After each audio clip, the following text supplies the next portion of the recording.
ஒரு company owner.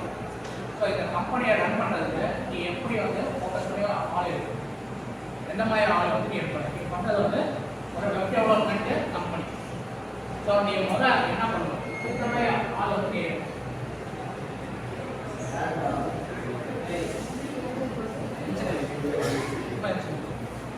சொல்லுப்பா, எந்த மாதிரி ஆள் எடுப்பீங்க, எப்படி அனாலிசிஸ் பண்ணுவீங்க, வெப் டெவலப்மெண்ட்டுக்கு என்னென்ன வேணும், ஸ்கில் கேண்டிடேட் என்னென்ன வேணும், எக்ஸ்பீரியன்ஸ் கேண்டிடேட் எடுப்பீங்களா இல்லை ஃப்ரெஷர் எடுப்பீங்களா, எக்ஸ்பீரியன்ஸ் கேண்டிடேட்.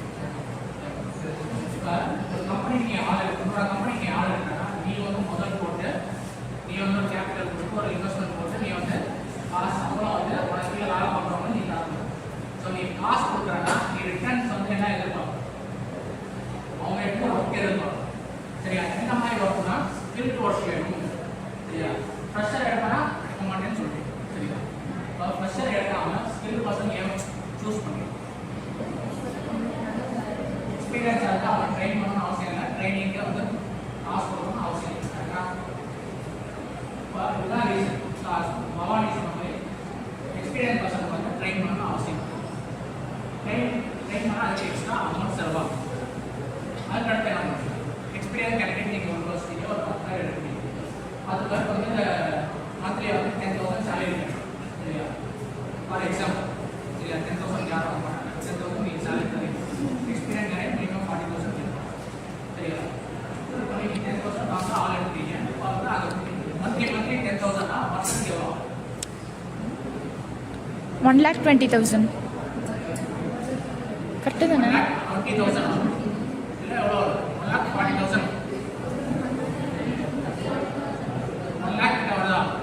ஒரு கேண்டிடேட் 1,00,000 10 மெம்பர்ஸ் எடுத்துட்டீங்கன்னா எத்தனை? 10 lakhs வந்து ஒரு வருஷத்துல வந்து நீங்கள் இன்வெஸ்ட் பண்ணுறீங்க. அது போக வந்து கம்பெனி வாடகை, அதுக்கப்புறம் வந்து எலக்ட்ரிசிட்டி சார்ஜஸ், இன்டர்நெட் சார்ஜஸ், கிளைண்ட்டுக்கு வந்து மார்க்கெட்டிங்கு, ஆடு, இது எல்லாமே வந்து இன்வெஸ்ட் பண்ணணும்.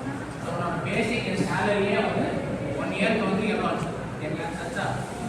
10 lakhs நீ வந்து ரிட்டர்ன் எடுக்கணும்னா நீ என்ன பண்ணணும், எத்தனை கிளைண்ட்ஸ் போய்க்கணும், எத்தனை நீ வந்து ப்ராஜெக்ட் பண்ணிக்கணும்.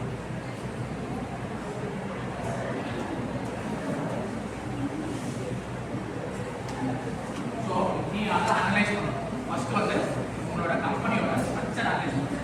10 பேர் நம்ம வேணுமா, 10 பேர் வேலையை வந்து 4 பேர் வச்சு செய்ய முடியுமா, 3 பேர் வச்சு செய்ய முடியுமா அப்படிங்கிறத கேல்குலேஷன் பண்ணணும்.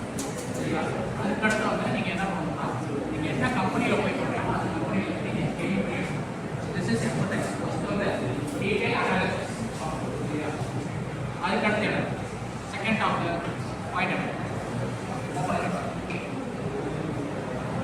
செகண்ட் பாயிண்ட் என்ன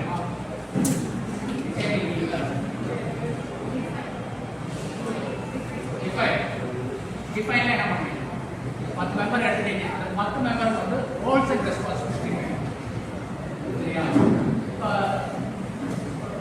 ஃபர்ஸ்ட் டிசைனிங் வந்து டிசைனிங் ஒரு வெப்சைட் டிசைன் பண்ணணும்னா அது ரோல்ஸ் அண்ட் ரெஸ்பான்சிபிலிட்டி என்ன, வெப்சைட் எப்படி இருக்கணும்னு நீ எப்படி யோசிக்கணும்.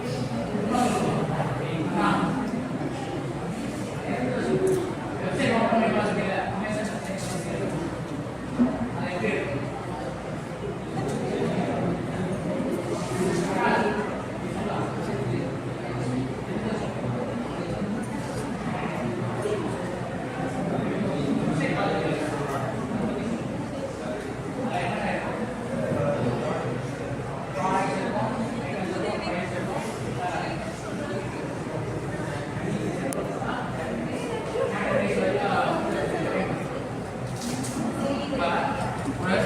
அமேசான் வெப்சைட் நீங்கள் எடுத்தாலே சொன்ன மாதிரி கேட்டகரிஸ் வைஸாக ப்ராடக்ட்ஸ், ஐட்டம்ஸ், ப்ரைஸஸ்.